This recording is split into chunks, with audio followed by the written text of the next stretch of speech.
സെബിയുടെ ഭാഗത്ത് നിന്ന് വലിയ രീതിയിലുള്ള ഒരു മാറ്റങ്ങൾ ഇപ്പോൾ കൊണ്ടുവരാൻ വേണ്ടിയിട്ട് പോകുന്നു.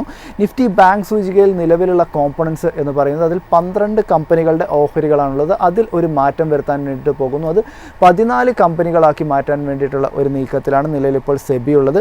ഇങ്ങനെ സംഭവിക്കുകയാണെങ്കിൽ ഇതിലിപ്പോൾ ലാർജ് ബാങ്കുകളുടെ ഒക്കെ തന്നെ വെയിറ്റേജിൽ ഒക്കെ തന്നെ ഒരു മാറ്റമുണ്ടാകും. പരിശോധിക്കുകയാണെങ്കിൽ ഏറ്റവും വലിയ ഒരു ബാങ്കിൻ്റെ വെയിറ്റേജ് എന്ന് പറയുന്നത് നിലവിൽ പരിശോധിക്കുകയാണെങ്കിൽ 33%.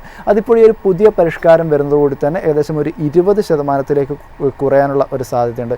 കൂടാതെ ടോപ്പ് 3 ബാങ്കുകളുടെ ഒരു വെയിറ്റേജ് പരിശോധിക്കുകയാണെങ്കിൽ, അതായത് HDFC bank, ICICI bank, state bank ഒക്കെ പരിശോധിക്കുകയാണെങ്കിൽ ഇവയുടെ ഒരു വെയിറ്റേജ് എന്ന് പറയുന്നത് നിലവിൽ പരിശോധിക്കുകയാണെങ്കിൽ 62%. അത് ഏകദേശം 45%-ആയിട്ടും കുറയും എന്നുള്ളൊരു വാർത്ത കൂടിയാണ് ഇപ്പോൾ ലഭ്യമായിരിക്കുന്നത്. നിലവിലിപ്പോൾ ഒരു കോൺസെൻട്രേഷൻ റിസ്ക് കുറയ്ക്കാൻ വേണ്ടിയിട്ടാണ് നിലവിലിപ്പോൾ സെബിയുടെ ഭാഗത്ത് നിന്ന് ബാങ്ക് നിഫ്റ്റി സൂചികയിൽ ഈ ഒരു മാറ്റം വരുത്തുന്നത്. ഇത് സ്വാഭാവികമായിട്ടും ഒരു ഡൈവേഴ്സിഫിക്കേഷൻ ഒക്കെ വർദ്ധിപ്പിക്കും, ഒരു സ്റ്റെബിലിറ്റി ഒക്കെ തന്നെ ഇൻഡെക്സിലേക്ക് കൊണ്ടുവരും എന്നൊരു വ്യൂ പോയിന്റ് കൂടിയാണ് നിലവിലിപ്പോൾ സെബി ഇപ്പോൾ പങ്കുവച്ചിരിക്കുന്നത്.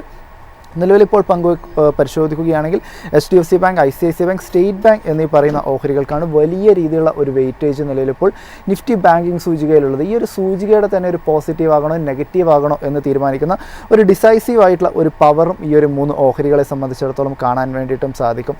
ഇതൊക്കെ മാറ്റി കുറേയും കൂടി ഒരു ഫ്ലക്ച്വേഷനും വളറ്റാലിറ്റിയും കുറയ്ക്കുക എന്നൊരു ലക്ഷ്യം കൂടി നിലവിലിപ്പോൾ സെബിയുടെ ഈ ഒരു നീക്കത്തിന് പുറകിലുണ്ട് എന്നാണ് പല എക്സ്പേർട്ടുകളും ഇപ്പോൾ സൂചിപ്പിച്ചിരിക്കുന്നത്. നിലവിലെ ഒരു പോസിബിൾ ആയിട്ടുള്ള ആ ഒരു പുതിയ 2 സ്ലോട്ടുകൾക്കുള്ള എൻട്രൻസ് പരിശോധിക്കുകയാണെങ്കിൽ yes bank, Indian bank, union bank of India, bank of India എന്നീ പറയുന്ന ഓഹരികൾക്കായിരിക്കും കൂടുതൽ സാധ്യതയുള്ളത്. ഇതിൽ നിന്ന് ഏതെങ്കിലും 2 ബാങ്കുകളുടെ ഓഹരിയായിരിക്കും ആ ഒരു നിഫ്റ്റി ബാങ്കിങ് ഇൻഡെക്സിലേക്ക് കടക്കാൻ വേണ്ടിയിട്ടും കൂടുതൽ സാധ്യതയുള്ളത്.